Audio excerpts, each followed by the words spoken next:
മുകളിൽ വെച്ച കണ്ണൻ ഞങ്ങളൊക്കെ ഉറങ്ങിക്കിടന്നപ്പോൾ മുകളിൽ വെച്ച കണ്ണൻ പകുതി ഉരുളിയിൽ കവുന്ന് കിടക്കണേ. മുകളിൽ വെച്ച കണ്ണൻ പോയി. അതിൻ്റെ ശേഷം ഗുരുവായൂരപ്പനെ എപ്പോഴും ഗുരുവായൂരപ്പൻ പ്രത്യക്ഷത്തിൽ ഉണ്ടെന്നും നമുക്ക് വീട്ടിൽ വരുന്നുണ്ടെന്നും വീട്ടിലെ അനുഭൂതികൾ തരുന്നുണ്ട് എന്നുള്ള അനുഭവം ഒരുപാട് കിട്ടി.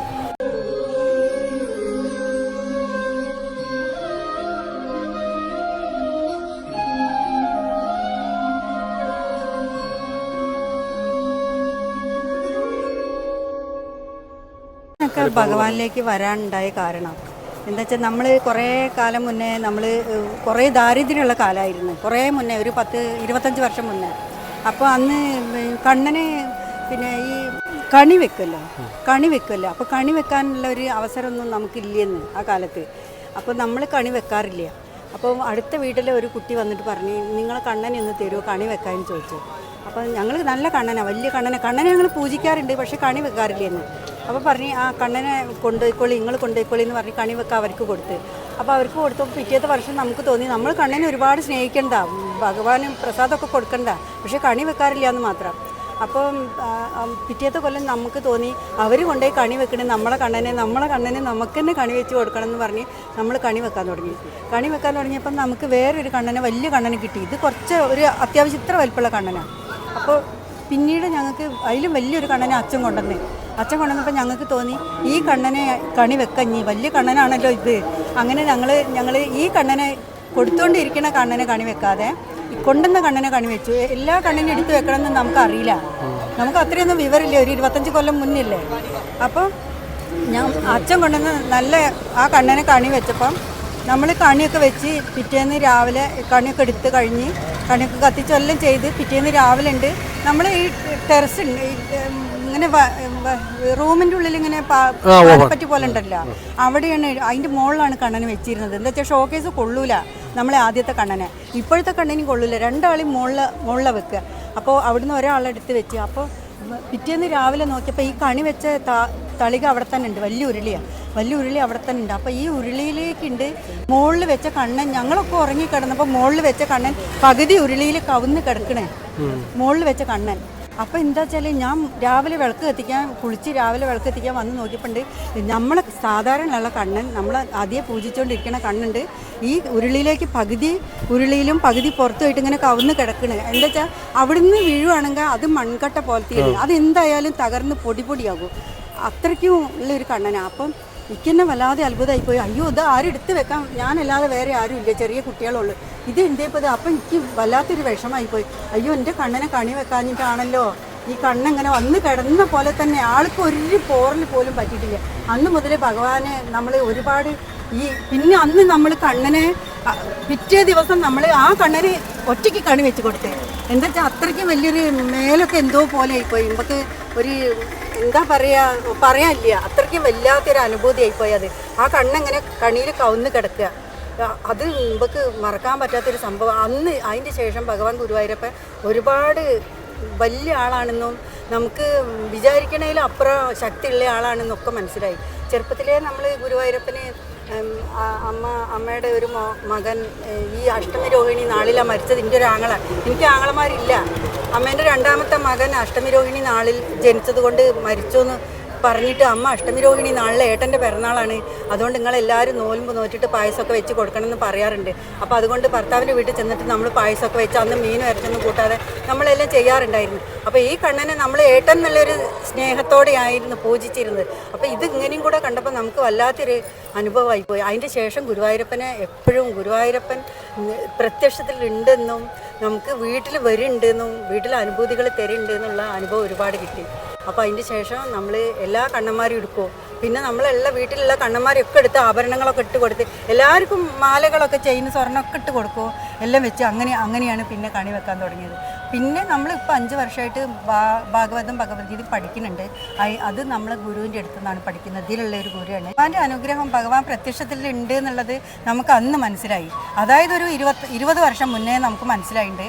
പക്ഷേ ഭാഗവതമൊക്കെ പഠിച്ചപ്പോഴാണ്, ഇപ്പോഴും 5 വർഷമായിട്ടാണ് നമുക്ക് ഭഗവാൻ ഉണ്ടെന്നും നമ്മളെ ഈ കുലം അറ്റുപോയിട്ടില്ലയെന്നും ഇത് നമ്മളെ ബുക്കിൽ നമുക്ക് വേണ്ടപ്പെട്ട കാര്യങ്ങൾ എഴുതി വെച്ചിട്ടുണ്ട് എന്നുള്ളതും നമുക്ക് ഇപ്പോഴാണ് മനസ്സിലാകുന്നത് ഈ 5 വർഷത്തിന് ശേഷം. അതുവരെ നമുക്ക് നമ്മളെ പാരമ്പര്യം ഒന്നും പഠിപ്പിച്ച് തരാനൊന്നും ആളുണ്ടായില്ല. എന്നുവെച്ചാൽ നമ്മളെ അച്ഛനും അമ്മയൊന്നും നമുക്ക് അങ്ങനെ നമുക്ക് ഗുരുകുല ക്ലാസ്സുകളോ അങ്ങനത്തെ ഒരു വേദ ക്ലാസ്സുകളോ ഒന്നും കിട്ടുന്നില്ലല്ലോ. അപ്പോൾ അതുകൊണ്ട് നമുക്ക് അതൊന്നും അറിയില്ല.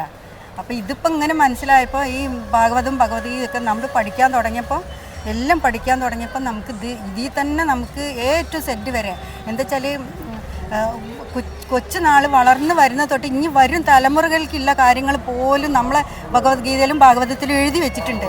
അത് മക്കളായാലും പഠിച്ചു നോക്കിയാലും മക്കൾക്ക് മനസ്സിലാവും. എന്താ വെച്ചാൽ പഠിക്കണ ആർക്കും നമ്മളോട് ചോദിക്കേണ്ട, നമ്മളെക്കാളും അറിവുള്ള ഗുരുക്കന്മാർ ഇവിടെ ഒരുപാടുണ്ട്.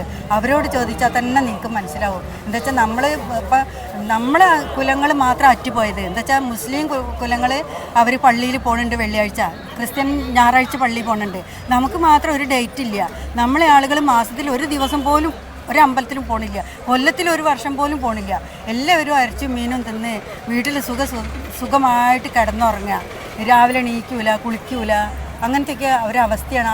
ശരിക്കും ഭഗവാൻ കൃഷ്ണന്റെ നിറം എന്താണ്? പലരും പല നിറമാണെന്ന് പറയുന്നുണ്ട്. കാർവർണ്ണം തന്നെയാണ്, കറുപ്പാണെന്ന്, വെളുപ്പാണെന്നൊക്കെ. അത് വെച്ചാൽ കൃഷ്ണന്റെ രൂപം കാർവർണ്ണം തന്നെയാണ്.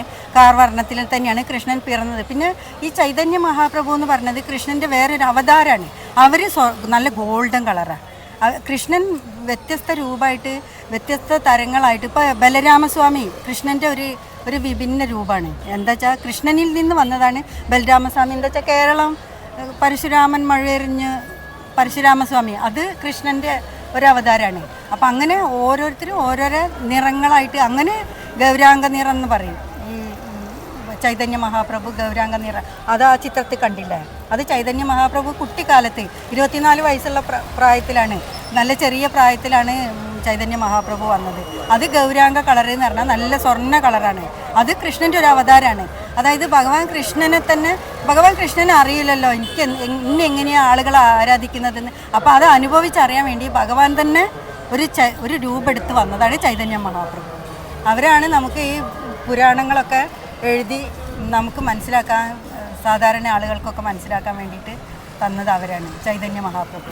അമ്മ ഇപ്പോൾ കണ്ണനെ കാണുവാണെങ്കിൽ, അല്ലെങ്കിൽ കണ്ണൻ വന്നിട്ട് ഒരു ആഗ്രഹം ചോദിക്കുകയാണെങ്കിൽ എന്തായിരിക്കും പറയാം? കണ്ണനോട് ചോദിക്കുക. ആഗ്രഹം പറയുകയാണെങ്കിൽ ഒന്നും പറയില്ല കണ്ണനോട്. മരണം വരെ കണ്ണൻ്റെ നാമം ജപിച്ചുകൊണ്ട് ആ നാമത്തിലൂടെ മരിക്കണം എന്ന് മാത്രമേ അമ്മയ്ക്ക് ആഗ്രഹമുള്ളൂ എന്ന് പറയും. വേറെ ഒന്നും വേണ്ട, ദാനും സമ്പത്തൊന്നും വേണ്ട.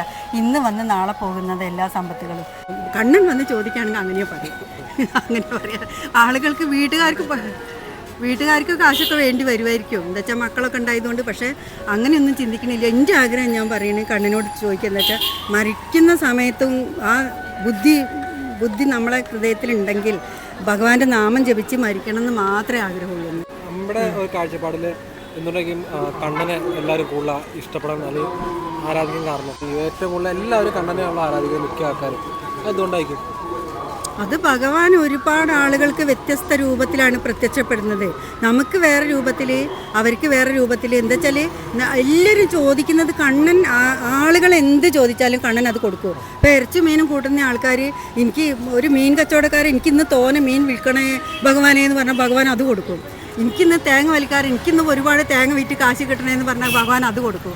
അതായത് ഭഗവാന് ഈ ഇറച്ചി മീനും കൂട്ടുന്ന ആളെന്നും അവരായാലും ഇനി കള്ളനായാലും എനിക്കിന്ന് കക്കാൻ പോയാൽ കുറേ കാശ് കിട്ടണം ഭഗവാനെ എന്ന് പറഞ്ഞാൽ കണ്ണൻ അത് കൊടുക്കും. എന്താ വെച്ചാൽ അഭിഷ്ട എന്ത് ഇഷ്ടപ്പെട്ട എന്തോ ആരാ ചോദിക്കുന്നത് വെച്ചാൽ അത് കണ്ണൻ കൊടുക്കും.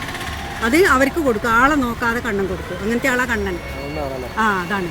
എന്താ വെച്ചാൽ ഒന്നും കണ്ണന് പക്ഷഭേദമില്ല. കണ്ണൻ ആരാണോ കണ്ണനോട് ചെന്ന് ചോദിക്കുന്നത് അവർക്ക് ആ ചോദിക്കുന്ന സാധനം കൊടുക്കുക എന്നുള്ളതാണ് കണ്ണൻ്റെ ആറ്റിറ്റ്യൂഡ്. അങ്ങനെയാണ് ഞാൻ മനസ്സിലാക്കിയെടുത്തോളം. എനിക്കറിയില്ല കേട്ടോ, അങ്ങനെയാണ്. എന്തായാലും ഇത്ര അറിവുകൾ നമ്മുടെ കൂട്ടായ്മയിലുള്ള ഭക്തജനങ്ങൾക്ക് പറഞ്ഞു കൊടുത്തതിൽ വലിയ നന്ദിയുണ്ട്. ഇപ്പം എന്തായാലും അമ്മയെ കാണാൻ പറ്റിയതും ഇത്തരം കാര്യങ്ങൾ അമ്മ പറഞ്ഞതിൽ ഒരുപാട് കാര്യങ്ങൾ മനസ്സിലാക്കാനുള്ള. മക്കളെ, എനിക്കൊന്നും അറിയില്ല. എനിക്ക് എൻ്റെ കുഞ്ഞറിവ് ഈ 5 കൊല്ലത്തെ അറിവേ ഉള്ളൂ. എനിക്ക് എന്നെക്കാളിൽ ഒരുപാട് അറിവുള്ള ആളുകളൊക്കെ ഇവിടെ ഇഷ്ടംപോലെ ആളുകളുണ്ട്. നമുക്ക് ഈ കുഞ്ഞറിവേ ഉള്ളൂ. കുഞ്ഞറിവിച്ചാൽ അമ്മ പണ്ട് ചെറുപ്പത്തിൽ ഇങ്ങനെ അമ്പലം തൊഴിക്കാൻ കൊണ്ടുപോകും, അത് ഭഗവാൻ ആണെന്ന് പറഞ്ഞ് നമ്മൾ ഈ കൈ തൊഴും, അത്രയേ ഉള്ളൂ. ഒന്ന് തൊട്ട് നമസ്കരിക്കും, അത്രയേ ഉള്ളൂ ഇനി അറിവ്. ഇപ്പോൾ ഈ 5 വർഷമായിട്ട് ഈ ഭാഗവതം ഭഗവത്ഗീതയൊക്കെ യൂട്യൂബിൽ കേട്ടിട്ട് ഉള്ള അറിവാണ്. ഇപ്പോൾ 2 വർഷമായിട്ടുള്ളൂ ഗുരുവിൻ്റെ സാന്നിധ്യം. പിന്നെ നമ്മൾ 2-3 വർഷമായിട്ട് ദീക്ഷയൊക്കെ സ്വീകരിച്ചിട്ട് ഗുരുവിൻ്റെ ആശ്രമത്തിൽ തന്നെ നിന്ന് ഇരിക്കണുള്ളൂ. അപ്പോൾ അറിവൊന്നും ഇല്ല. എന്നാലും പറഞ്ഞ കാര്യങ്ങളൊക്കെ വലിയ ഒരുപാട് ഭക്തർക്ക് ഉപയോഗം അല്ലെങ്കിൽ ഉപകാരപ്പെടുന്നൊരു കാര്യങ്ങളാണ്. അപ്പോൾ എന്തായാലും ഇത്രയും കാര്യങ്ങൾ പറഞ്ഞാൽ അമ്മയ്ക്ക് ഭയങ്കര നന്ദി.